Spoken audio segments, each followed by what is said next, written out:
안녕하세요. 코드덱입니다. 오늘은 LLM 프롬프트 엔지니어링 마스터 클래스의 5번째 강의로 셀프 컨시스턴시 기법에 대해 알아보겠습니다. 이 기법을 사용하면 LLM의 정확도를 크게 향상시킬 수 있습니다. 같은 질문을 여러 번 하고 가장 많이 나온 답을 선택하는 단순하지만 강력한 방법입니다. 실전 예제와 함께 자세히 살펴보겠습니다. 오늘 다룰 내용을 먼저 살펴보겠습니다. 셀프 컨시스턴시의 개념부터 시작해서 왜 단일 추론이 불안정한지 알아봅니다. 그 다음 다중 추론 경로 생성 원리와 응답 집계 방법을 배웁니다. 템퍼러처 조절 전략도 중요한 부분입니다. 실전 코드로 기본 구현부터 가중치 투표까지 다루고 실습으로 문의 분류 시스템을 구축해봅니다. 마지막으로 정확도 향상 실험 결과를 확인합니다. 먼저 셀프 컨시스턴시가 무엇인지 알아봅시다. 이 기법의 핵심은 동일한 질문을 LLM에게 여러 번 던지고 가장 많이 나온 답변을 최종 답으로 선택하는 것입니다. 마치 의사가 어려운 진단을 내릴 때 여러 전문의에게 소견을 구하는 것과 같습니다. 한 명의 의사만 보면 오진할 가능성이 있지만 5명의 의사가 모두 같은 진단을 내리면 신뢰도가 크게 높아집니다. LLM도 마찬가지로 여러 번의 시도를 통해 더 신뢰할 수 있는 답변을 얻을 수 있습니다. 왜 LLM의 단일 추론은 불안정할까요? LLM은 본질적으로 확률적 모델입니다. 같은 입력을 받아도 내부적으로 매번 조금씩 다른 추론 경로를 거칩니다. 특히 템퍼러처 값이 높으면 더 창의적인 답변을 생성하지만 그만큼 일관성이 떨어집니다. 더 큰 문제는 복잡한 문제일수록 이런 불확실성이 커진다는 점입니다. 수학 문제나 논리적 추론을 요구하는 질문에서는 한 번의 답변만으로 결과를 신뢰하기 어렵습니다. 우연히 잘못된 추론 경로를 선택할 수 있기 때문입니다. 셀프 컨시스턴시의 핵심 원리를 살펴봅시다. 이 기법은 LLM이 다양한 방식으로 문제에 접근하게 합니다. 같은 질문을 여러 번 던지지만 각 호출은 완전히 독립적입니다. 따라서 매번 다른 추론 경로를 거치게 됩니다. 이를 통해 여러 개의 독립적인 추론 결과를 얻을 수 있고 통계적 안정성을 확보할 수 있습니다. 하나의 추론이 틀리더라도 다수의 추론이 올바르다면 최종 결과는 정확해집니다. 이것이 셀프 컨시스턴시의 강력한 점입니다. 이제 실제 코드를 살펴보겠습니다. 이 함수는 프람프트와 엔셈펠즈를 인자로 받습니다. 엔셈펠즈는 같은 질문을 몇 번 반복할지 결정합니다. 보통 5회에서 10회가 적당합니다. 먼저 엔스로피 클라이언트를 초기화합니다. 그 다음 포 반복문에서 지정된 횟수만큼 LLM API를 호출합니다. 중요한 것은 템퍼러처를 0.7로 설정한 점입니다. 이 값이 있어야 다양한 답변을 얻을 수 있습니다. 템퍼러처가 0이면 매번 같은 답변만 나오므로 셀프 컨시스턴시의 의미가 없어집니다. 모든 응답은 리스트에 저장되어 반환됩니다. 템퍼러처 설정이 왜 중요한지 더 자세히 알아봅시다. 템퍼러처는 LLM 출력의 무작위성을 조절하는 파라미터입니다. 0에 가까울수록 가장 확률 높은 토큰만 선택하고 높을수록 다양한 토큰을 선택합니다. 셀프 컨시스턴시에서 템퍼러처가 0이면 매번 동일한 답변이 나옵니다. 이러면 여러 번 호출하는 의미가 없습니다. 반대로 너무 높으면 답변 품질이 떨어집니다. 실험적으로 0.5에서 0.8 사이의 값이 적당한 다양성과 품질이 균형을 제공하는 것으로 알려져 있습니다. 여러 응답을 수집했으면 이제 집계해야 합니다. 가장 기본적인 방법은 다수결 투표입니다. 5번 질문에서 4번이 같은 답이라면 그것이 최종 답이 됩니다. 예를 들어 고객 문의를 분류할 때 5번 중 4번이 배송 문의라고 나왔다면 배송 문의로 분류합니다. 동률이 나오면 어떻게 할까요? 추가 샘플을 수집하거나 첫 번째로 나온 답을 선택하는 방법이 있습니다. 이렇게 다수결로 결정하면 통계적으로 더 신뢰할 수 있는 결과를 얻습니다. 단일 추론의 우연한 오류를 방지할 수 있습니다. 응답을 정확하게 집계하려면 먼저 파싱과 정규화가 필요합니다. 이 코드에서 extract answer 함수는 LLM 응답에서 핵심 답변만 추출합니다. 정답은, 답변은, 결론은 같은 패턴을 정규 표현식으로 찾아서 그 뒤의 내용을 가져옵니다. normalize answer 함수는 추출된 답변을 소문자로 변환하고 공백을 제거합니다. 이렇게 정규화해야 배송과 배송 문의처럼 약간 다른 표현도 같은 답변으로 인식할 수 있습니다. 정확한 비교를 위해서는 이런 전처리가 필수적입니다. 이제 다수결 투표를 구현해 봅시다. 머저러티 보트 함수는 응답 리스트를 받아서 가장 많이 등장한 답변을 반환합니다. 먼저 각 응답에서 답변을 추출하고 정규화합니다. 그 다음 파이썬의 카운터 클래스를 사용해서 각 답변의 등장 횟수를 셉니다. most common 메서드로 가장 많이 나온 답변을 찾습니다. 신뢰도는 해당 답변의 비율로 계산합니다. 5번 중 4번이 같은 답이면 80% 신뢰도입니다. 이 신뢰도 값은 나중에 임계값과 비교해서 자동 처리할지 수동 검토할지 결정하는 데 사용됩니다. 적절한 샘플 수를 결정하는 것도 중요합니다.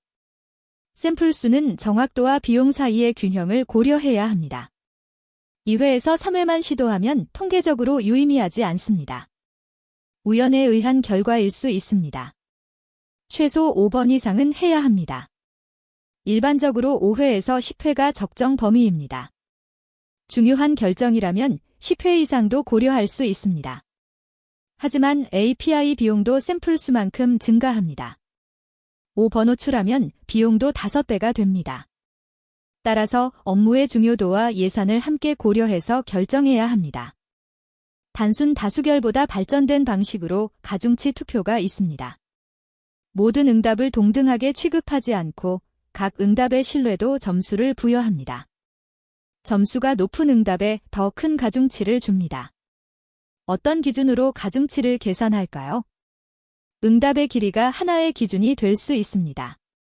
더 상세하게 설명한 응답은 더 신중하게 생각했을 가능성이 높습니다. 구체적인 예시나 근거를 포함한 응답도 높은 가중치를 받을 수 있습니다. 이렇게 정교한 집계 방식을 사용하면 더 나은 결과를 얻을 수 있습니다. 가중치 투표를 코드로 구현해 봅시다. 웨이티드 보트 함수는 각 응답의 길이를 기준으로 가중치를 계산합니다. 응답 길이를 100으로 나누고 최대 2.0으로 제한합니다. 이렇게 하면 짧은 응답보다 상세한 응답에 더 높은 가중치가 부여됩니다. 같은 답변이 여러 번 나오면 가중치를 합산합니다. 최종적으로 가장 높은 가중치 합을 가진 답변을 선택합니다. 신뢰도는 선택된 답변의 가중치를 전체 가중치 합으로 나눈 값입니다. 이 방식은 단순 다수결보다 응답의 품질을 반영하므로 더 정확한 결과를 얻을 수 있습니다.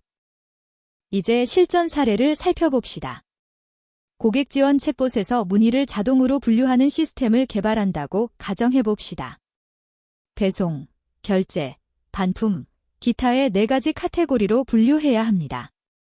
처음에 단일 LLM 호출로 구현했을 때 정확도가 70%였습니다. 같은 문의인데 어떨 때는 배송, 어떨 때는 결제로 분류되는 문제가 있었습니다. 셀프 컨시스턴시를 적용한 후 정확도가 92%로 향상되었습니다. 22%포인트나 개선된 것입니다. 이 정도면 실제 서비스에 적용할 수 있는 수준입니다. 문의 분류 시스템의 실제 구현 코드를 봅시다. CATGOIS 리스트에 4가지 카테고리를 정의합니다. 클래서파이 인콰이리 함수는 고객 문의와 샘플 수를 받습니다. 프롬프트에서 카테고리 목록을 명시하고 카테고리 이름만 답하도록 지시합니다. 셀프 컨시스턴시 퀴리로 여러 응답을 수집합니다. 각 응답에서 카테고리 키워드를 찾아 추출합니다. 마지막으로 카운터를 사용해 다수결 투표로 최종 카테고리를 결정합니다. 카테고리가 추출되지 않으면 기타로 분류합니다. 이렇게 구현하면 안정적인 분류 시스템을 만들 수 있습니다. 모든 응답이 일치하지 않을 수 있습니다. 5번 중 3번만 같은 답이라면 60% 신뢰도입니다. 이럴 때 어떻게 해야 할까요? 신뢰도 임계값을 설정하는 것이 좋습니다. 예를 들어 임계값을 70%로 설정하면 그 이상일 때만 자동 처리합니다. 미달이면 사람이 검토하도록 라우팅합니다. 의료, 법률, 금융 같은 중요한 분야에서는 80% 이상의 높은 임계값을 권장합니다. 실수의 비용이 크기 때문입니다. 도메인 특성에 맞게 적절한 임계값을 설정하는 것이 중요합니다. 신뢰도 기반 라우팅 코드를 살펴봅시다. 클래서파이 위드 컨퍼던스 함수는 문의와 임계값을 받습니다. 기본 임계값은 0.6, 즉 60%입니다. 7회 샘플링으로 머조러티 보트를 수행합니다. 결과의 신뢰도가 임계값 이상이면 자동 분류됨 상태를 반환합니다. 미만이면 검토 필요 상태를 반환합니다. 이렇게 하면 시스템이 확신하지 못하는 경우를 자동으로 걸러낼 수 있습니다. 운영팀은 검토 필요 상태인 것만 확인하면 됩니다. 전체 업무 효율이 크게 향상됩니다. 셀프 컨시스턴시는 API 호출이 여러 번 필요하므로 비용이 증가합니다. 이를 최적화하는 방법이 있습니다. 단계적 접근이 효과적입니다. 먼저 3회만 호출합니다. 세 응답이 모두 일치하면 바로 종료합니다. 이 경우 추가 호출이 필요 없습니다. 불일치할 때만 추가 샘플링을 진행합니다. 쉬운 문제는 적은 호출로 해결하고 어려운 문제에만 많은 리소스를 투입합니다. 이런 적응적 전략으로 평균 비용을 크게 줄일 수 있습니다. 정확도는 유지하면서 효율성을 높이는 방법입니다. 단계적 샘플링의 구현 코드입니다. 어댑티브 컨시스턴시 함수는 초기 샘플 수와 최대 샘플 수를 인자로 받습니다. 먼저 3회 호출로 초기 응답을 수집합니다. 세 응답이 모두 같으면 신뢰도 100%로 즉시 반환합니다. 추가 호출 없이 종료됩니다. 응답이 다르면 while 루프에서 추가 샘플링을 진행합니다. 매번 다수결 투표를 수행하고 신뢰도가 80% 이상이면 종료합니다. 최대 9회까지만 시도합니다. 이 방식으로 쉬운 질문은 3회, 어려운 질문은 최대 9회까지 적응적으로 처리합니다. 실제 실험에서 셀프 컨시스턴시의 효과를 확인해 봤습니다. 수학 문제 해결 태스크에서 단일 호출 대비 15에서 20%의 정확도 향상을 보였습니다. 특히 다단계 추론이 필요한 문제에서 효과가 컸습니다. 텍스트 분류 작업에서는 10에서 15% 개선되었습니다. 감정 분석, 주제 분류 등 다양한 분류 작업에서 일관된 개선을 확인했습니다.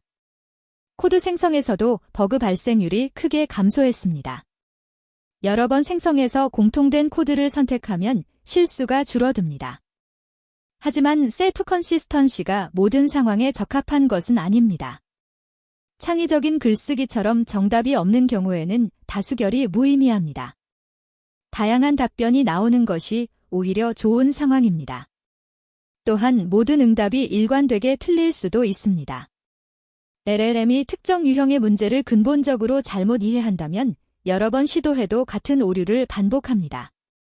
셀프 컨시스턴시는 LLM의 기본 능력 한계를 넘어서지는 못합니다. 그리고 API 비용과 응답 지연 시간이 증가한다는 점도 반드시 고려해야 합니다. 셀프 컨시스턴시를 더 강화하는 방법이 있습니다. 체인 오브 소트 프롬프팅과 결합하면 시너지 효과가 납니다. 체인 오브 소트는 LLM이 단계별로 사고 과정을 거치게 하는 기법입니다. 이것과 셀프 컨시스턴시를 함께 사용하면 각 단계에서 다양한 추론 경로를 탐색할 수 있습니다. 이를 셀프 컨시스턴시 위드 카트라고 합니다. 복잡한 수학 문제나 논리 퍼즐에서 특히 효과적입니다. 단계별 추론의 정확성과 다중 시도의 안정성을 모두 얻을 수 있습니다. 여러 번의 API 호출을 순차적으로 하면 시간이 오래 걸립니다. 5번 호출하면 5배의 시간이 필요합니다. 하지만 병렬 처리를 하면 이 문제를 해결할 수 있습니다. 파이썬의 어싱시오나 컨커런트 퓨처즈를 사용하면 여러 요청을 동시에 보낼 수 있습니다. 5개의 요청을 병렬로 처리하면 총 소요 시간이 1회 호출과 거의 비슷해집니다. API 제공자가 동시 요청을 허용하는지 확인해야 합니다. 대부분의 LLM API는 일정 수준의 동시 요청을 허용합니다. 비동기 병렬 처리 코드를 살펴봅시다. 에이싱 퀴리 함수는 비동기로 단일 API 호출을 수행합니다. await 키워드로 응답을 기다립니다. 패럴렐 컨시스턴시 함수에서는 에이싱캔스로픽 클라이언트를 사용합니다. 동기 클라이언트가 아닌 비동기 버전입니다. 리스트 컴프리헨션으로 n개의 태스크를 생성합니다. 어싱시오 게더로 모든 태스크를 동시에 실행합니다. 모든 응답이 도착하면 머저러티보트로 집계합니다. 이렇게 하면 5번의 호출도 거의 한 번의 시간으로 처리할 수 있습니다. 사용자 경험이 크게 개선됩니다. 셀프 컨시스턴시를 실무에 적용할 때 확인해야 할 체크리스트입니다. 첫째, 문제가 명확한 정답이 있는 유형인지 확인합니다. 분류, 계산, 사실 확인 같은 문제에 적합합니다. 둘째, 적절한 샘플 수와 템퍼러처를 설정합니다. 5에서 10회, 0.5에서 0.8 범위에서 시작하세요. 셋째, 응답 하식 로직을 견고하게 구현합니다. 다양한 형식의 응답을 처리할 수 있어야 합니다. 넷째, 신뢰도 임계값과 폴백 전략을 준비합니다. 시스템이 확신하지 못할 때의 처리 방안이 필요합니다. 오늘 배운 내용을 정리해 봅시다. 셀프 컨시스턴시는 LLM의 정확도를 크게 향상시키는 검증된 기법입니다. 원리는 단순합니다. 같은 질문을 여러 번 하고 다수결로 답을 선택합니다. 실무에서는 5에서 10회 샘플링을 권장합니다. 템퍼러처는 0.5에서 0.8 사이가 적당합니다. 신뢰도 임계값은 도메인에 따라 60에서 80%를 설정합니다. 비용 최적화를 위해 단계적 샘플링을 고려하세요. 병렬 처리로 응답 시간을 단축할 수 있습니다. 정확도가 중요한 모든 LLM 애플리케이션의 셀프 컨시스턴시를 적극 활용해 보세요. 오늘 강의를 시청해 주셔서 감사합니다. 셀프 컨시스턴시 기법을 여러분의 프로젝트에 적용해 보세요. 단 몇 줄의 코드로 LLM 정확도를 크게 향상시킬 수 있습니다. 다음 강의에서는 더 고급 프롬프트 엔지니어링 기법을 다루겠습니다. 코드덱에서 만나요.